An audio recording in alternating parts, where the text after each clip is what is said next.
Friends, welcome to Thirukural English Couplets. We have already completed chapter number 105. Chapter number 105, where we have completed 1050 Kurals. I have interpreted all the Kurals and we have taken one video of all the 10 Kurals together, so that each Kural will be explained in a simpler and easier way, because each one is interconnected and interlinked. That's why we have taken video that way, and we are going to take one video of all the 10 Kurals here also. Now we have come to chapter number 106, begging. This is in Tamil, it is known as Pichai Eduthal or Iravu. Now we have completed, we are doing it in Tamil also. This is called Kural in Kural, where you can see all Tamil Kurals being interpreted in English, the same way, or based on the English couplets, Thirukural English couplet, which is the translation, pure translation of Thirukural, the same way as it is written by Thiruvalluvar. I have translated in 4 plus 3 words, that is in 7 words, in 2 lines, using 2 sorts of grammar, that is Kural Venba and a couplet definition. So, and I have put all this in 16 heads or aspects, which are, now we are in the 15th aspect, that is teaching of prosperity or prosperity teaching. This starts from 105, chapter 105 to chapter 108. Now we are in chapter 106. With chapter 108, this section ends, that is virtue and wealth. This wealth section will end there, and then we come to the next one, that is called love. Okay, now we start with the first Kural, and I have translated using the semantical approach and idiomatic approach. Semantical approach is used to bring in the soul and heart of Thiruvalluvar to the translation. That way I have done it, and it has been translated that way, that it has got its commendation from various people, because it is first of its kind in the world, and nobody has it translated the same way. And now I have been interpreting the Kurals the same way using my translation. Now let's start with the first one. The needy seek afforders, blame on declining. So now Valluvar is talking on the topic or the title begging, where he says the needy seek afforders, blame on declining. Who goes and asks for something? The needy. The needy will go and ask for something from somebody who is having something. So if somebody goes and asks for something because he needs that, the person who is being asked is not giving anything to the person who is asking for, is blamable. Who is blamable? The person who is declining to give. The person who is reluctant to give is blamable. The person who is the person who is asking is not blamable. The person who is declining, giving him something for his need, is blamable. Second Kural. Alms stands making beggars, craves for begging. Alms without making beggars. Alms, that means giving to the needy, if it could make beggars without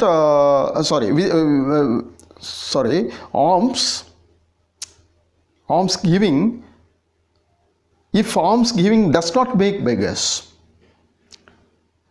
what will happen? Everybody will crave for begging. Everybody will long for begging. Everybody will crave for begging. C-R-A-V-E, crave for. Everybody will crave for begging. So alms stands making, stands means without, alms stands making beggars, craves for begging. So people give because it is everybody's right, everybody's duty to give others. Others means those who need. That is the duty of every person, to give others, those who need. Because Whatever thing you possess has been given by God. You were created by God, and that person who comes and asks you for his need is also created by God. So one person who has been created by God is approaching another person who has also been created by God, has a duty automatically to give to the person who is in need, because he is in need. It's to be given. When the same way, when this person becomes a needy person, the one who comes and asks for now becomes a rich person, he has to give. This is reciprocal. Reciprocally, it is to be done. It is to be carried out. That is the duty of every person. That is what he wants to tell here. Next one, begging from the duty conscious gives a pride. Begging from the duty conscious gives a pride. The person who gives to other person thinking that it is duty, it is even he becomes a duty conscious about giving, that gives a pride to that person who is giving. So the giving person becomes so proud that he has given.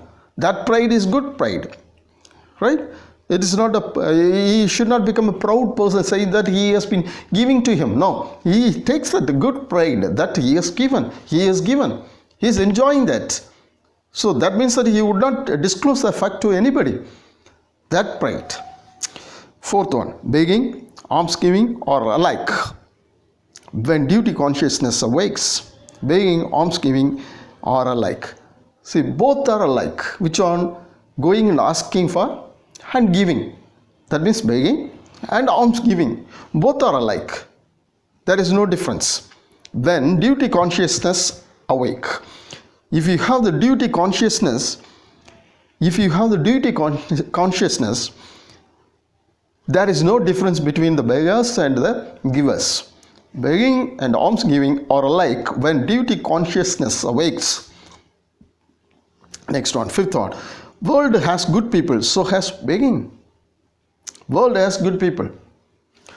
The world has good people. A number of people are here in the world. They are good people, so has begging. In those people who come and ask for their need may also be good. So good people may also beg. Why? They may also come and ask for. Why? Needy. For certain time they may become poor, and that time they may come and ask for. That is our duty to give to them. That's why he is telling like that.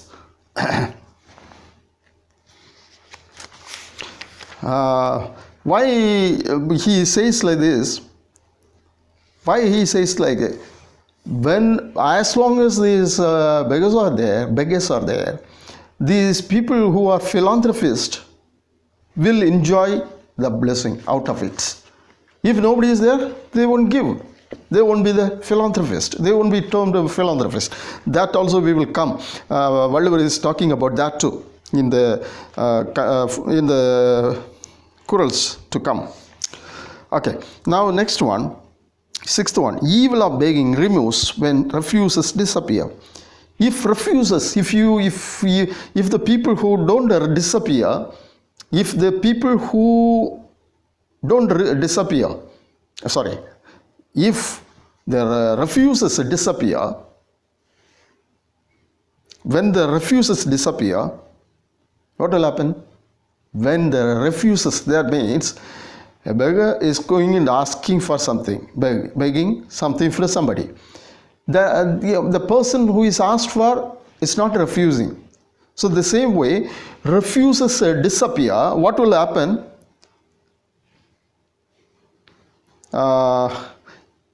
There will not be any evil called begging.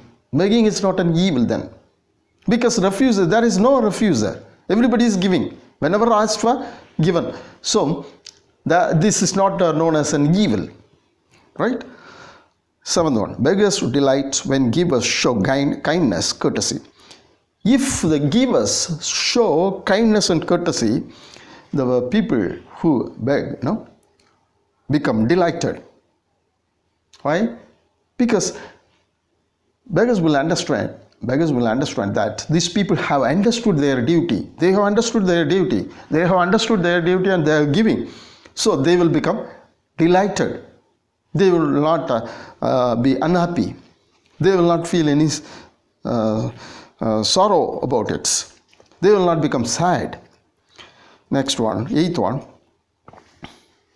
If beggars disappear, charitable givers become pauper-like. Now he has come to that one. Philanthropists are there. Givers are there. They will become charitable if they give to somebody. If nobody is there to get, they will be like a puppet-like. They will be doll-like. They will not be. They are not giving to anybody because nobody is there to ask for. If nobody is asking for, they will not give. And if they don't give, they are not charitable. They are not philanthropists anymore. So their term will be no more. That's what he says. 9th one. No prizes for givers if beggars disappear.